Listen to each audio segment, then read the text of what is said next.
요즘 하루가 멀다 하고 건강한 식습관의 중요성이 점점 높아지고 있는데요. 여러분들은 몸에 안 좋은 음식하면 어떤 음식들이 떠오르시나요? 아마 많은 분들이 설탕이나 액상과당, 아니면 면이나 빵과 같은 음식들을 떠올리실 것 같습니다. 술이나 담배 같은 것들도 마찬가지죠. 실제로 술과 담배는 물론이고 설탕이나 빵과 같은 음식들은 당뇨와 치매를 유발하고 우리들의 건강을 악화시키는 음식들이라는 점은 사실인데요. 그런데 우리가 흔히 생각하던 몸에 안 좋은 음식보다 더욱 치명적인 음식이 뉴욕 마운트 시나이 의과대학의 연구 결과로 드디어 밝혀졌습니다. 놀랍게도 발표된 음식들은 우리가 평상시에 즐겨서 먹고 맛이 좋아서 대부분의 사람들이 정말 좋아하던 음식들이라 더욱 충격적이었습니다.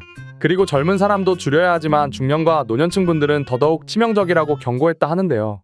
바로 당독소와 관련된 음식들이었습니다. 오늘은 당독소는 무엇이고 어째서 치명적인지, 그리고 당독소가 높은 음식들과 당독소를 줄이는 방법에는 무엇이 있는지 아들내미가 전부 알려드릴게요. 오늘 영상을 끝까지 보신다면 더욱 건강한 식습관을 가지실 수 있을 거예요. 우리 몸에 치명적이라는 당독소는 과연 뭘까요? 해외에선 AGE라고 부르는데 번역하면 최종당화산물로 불리우는 이 물질은 쉽게 당독소라고도 부르는데요.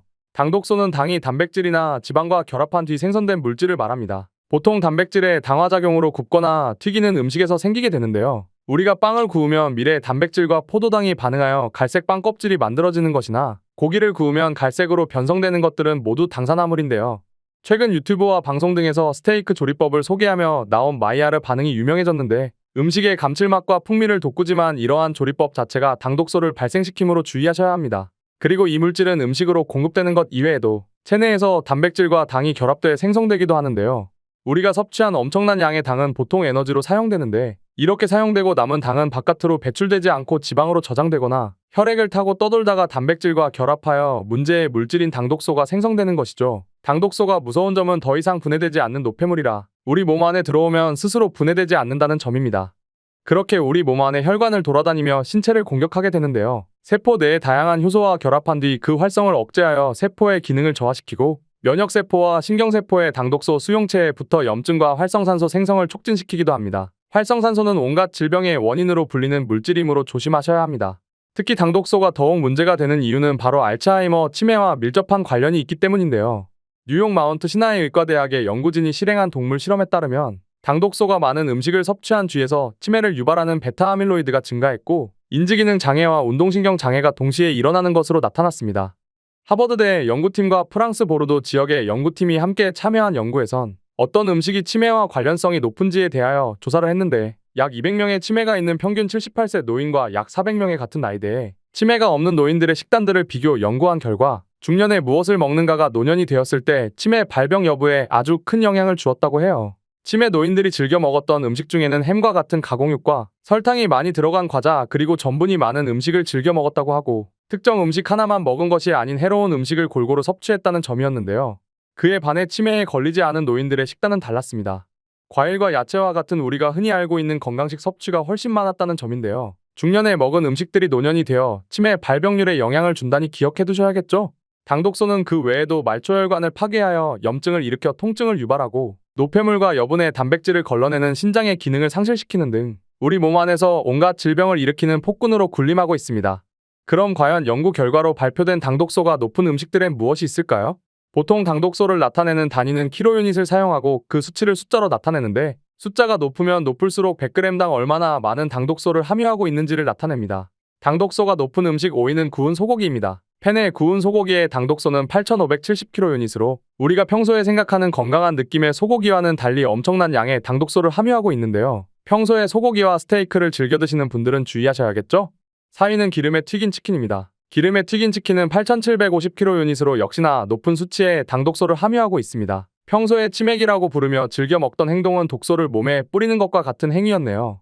3위는 올리브유를 넣고 팬에 튀긴 소고기입니다. 튀긴 소고기는 9,052kcal로 그냥 팬에 구웠을 땐 5위지만 기름을 두르고 튀긴 것만으로 당독소가 크게 증가했습니다. 2위는 불에 구운 소세지로 1,143kcal의 당독소를 함유하는데요. 소세지는 당독소 외에도 나트륨과 포화지방을 많이 포함하고 있어 건강에 좋지 못한 식품으로 불리니 노년들은 소세지를 가급적 피하는 게 좋습니다.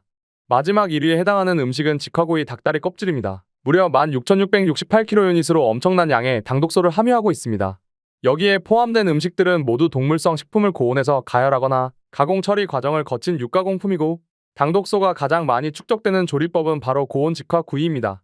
같은 재료를 조리하더라도 굽거나 볶거나 튀기면 당독소가 증폭되는 것을 발견할 수 있는데, 특히 닭다리 껍질은 직화구이가 아닌 굽거나 튀기기만 해도 당독소를 많이 포함하고 있기 때문에 노년들은 굽거나 튀긴 닭껍질을 최대한 피하는 것이 좋습니다. 그렇다면 당독소는 어떻게 해야 막을 수 있을까요? 육류를 먹지 말아야 하는 걸까요? 아닙니다. 영양분을 골고루 얻기 위해선 육류는 반드시 섭취하셔야 하는데요. 중요한 것은 드실 때 어떻게 조리하느냐가 정말 중요합니다. 고기를 섭취할 때는 굽거나 튀긴 것 대신 찌거나 삶은 고기를 드시는 게 좋은데, 단백질 식품은 120도 이상의 온도에서 구울 때 음식의 조리 전보다 당독소가 100배까지 증가한다는 연구 결과가 있기 때문에 조리 방법을 바꾸는 것이 건강한 식습관을 위해 무엇보다 중요합니다. 그리고 우리 몸의 당독소가 약간 과잉이라 할지라도 열심히 운동을 하고 활동하면 에너지로 사용될 수 있다는 점입니다. 식사로 탄수화물을 섭취했을 때 우리 몸은 보통 15분 이내에 혈당이 오르기 시작하는데, 이때 걷기 같은 가벼운 운동을 하면 근육이 당분을 저장하지 않고 바로 에너지로 사용하여 당독소가 만들어지지 않는다고 해요. 밖에 나가는 것이 어렵다면 집에서 스트레칭과 가벼운 맨손 체조로도 충분합니다. 집에 레몬이나 당근이 있다면 당독소를 막아주는데 큰 도움이 됩니다. 비타민C와 비타민 E가 풍부한 음식은 당독소를 줄이는데 효과적이고, 식사를 하기 전 당독소를 막아주는 식이섬유가 풍부한 채소나 해조류를 먹으면 먼저 소화되기 시작한 식이섬유가 탄수화물이 소화 분해되는 속도를 늦춰주고 혈당이 가파르게 오르는 것을 막아줍니다.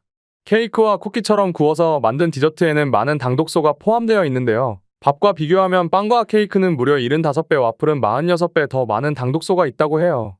그러므로 케이크나 아이스크림보단 과일을 먹는 것이 더 좋고, 초콜릿은 밀크 초콜릿보단 카카오 함량이 높은 다크 초콜릿을 섭취하는 것이 좋습니다.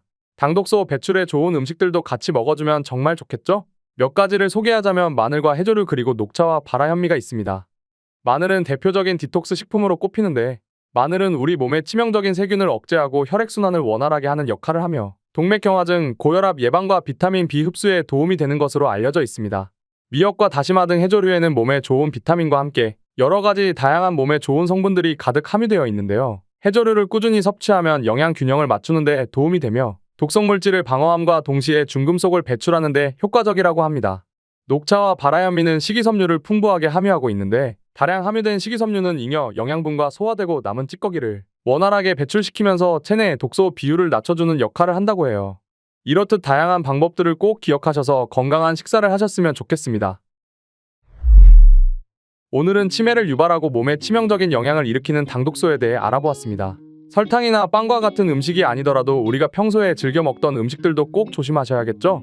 음식을 먹지 말라는 것이 아닌 어떻게 먹느냐가 중요하다는 것을 꼭 말씀드리고 싶습니다. 모두 맛있게 먹으며 동시에 건강도 챙길 수 있었으면 좋겠습니다. 오늘 알려드린 내용들을 기억하시면 분명 식습관에 큰 도움이 되실 거예요. 중년분들의 건강을 아들내미가 응원할게요. 방금 보신 영상이 도움이 되셨다면 더욱 많은 분께 공유하셔서 건강한 정보를 알려주세요. 저는 다음에 더욱 다양한 건강 정보로 찾아오겠습니다. 제 채널을 구독하시면 더욱 빠르게 제 영상을 확인하실 수 있어요. 건강한 아들내미한테 맡겨주세요. 제가 지켜드릴게요. 그럼 저는 다음에 또 다양한 건강 정보로 찾아오겠습니다. 시청해주셔서 감사합니다.